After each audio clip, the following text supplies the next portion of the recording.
បាទសួស្តីបងប្អូនអរគ្នាបាទនេះបងតែគឺចង់ណែនាំកាមេរ៉ាប្រភេទ PASIM Mazda Horse តែមានកម្រិតរូបភាពរហូតដល់ 2K ហើយវាជាប្រភេទ PASIM អាចដាក់បានគ្រប់ SIM ហើយ lens របស់វាគឺមាន2គ្រាប់កម្រិតរូបភាពគឺ3 megapixel ទាំងពីរគ្រាប់មកបងប្អូនហើយ lens ខាងលើគឺយើង fix មួយកន្លែងហើយ lens នឹងក្រោមនេះយើងអាចពវល់បាន360 degree ហើយអានេះជាប្រភេទ lens មួយហើយ lens ហ្នឹងគឺយើងអាចពវល់បាន360ដូចគ្នាហើយកម្រិតរូបភាពរបស់វាគឺ 3K កម្រិត5 megapixel បាទហើយមួយទៀតគឺមានជាមួយនឹងកាមេរ៉ាពួក Junior H ហើយកម្រិតរូបភាពវាគឺ6 megapixel ហើយ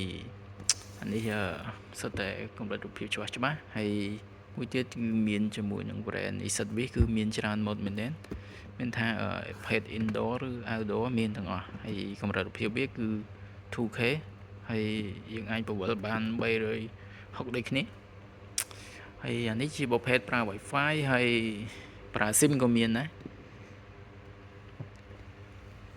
នេះប្រភេទប្រើ SIM 4G ហើយស្គាល់គ្រប់ SIM ដូចគ្នាហើយអានេះជាប្រភេទ Wi-Fi កម្រិតរូបភាពវាគឺ 2K 3K មានទាំងអស់បងប្អូនហើយមែនតើហើយមួយទៀតនេះស៊េរីថ្មី X90 អានេះពវល់បានទាំងពីរគ្រាប់ហ្មង lens មកវាទាំងលើទាំងក្រោមវា 2K plus គឺមែនតើរូបភាពច្បាស់ល្អហើយយើងអាចពវល់បានតាំងពីប្លង់ហ្មងហើយមួយទៀតនោះគឺ brand នេះគឺមានការធានាពីក្រុមហ៊ុនមួយឆ្នាំហ្មងដែរ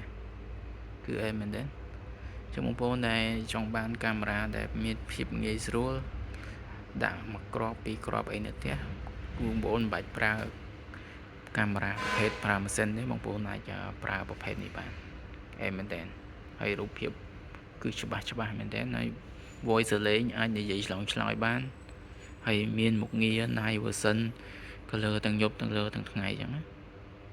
ចឹងបងប្អូនចង់បានបងប្អូនអាចទំនាក់ទំនងតាម Telegram មកខ្ញុំបាន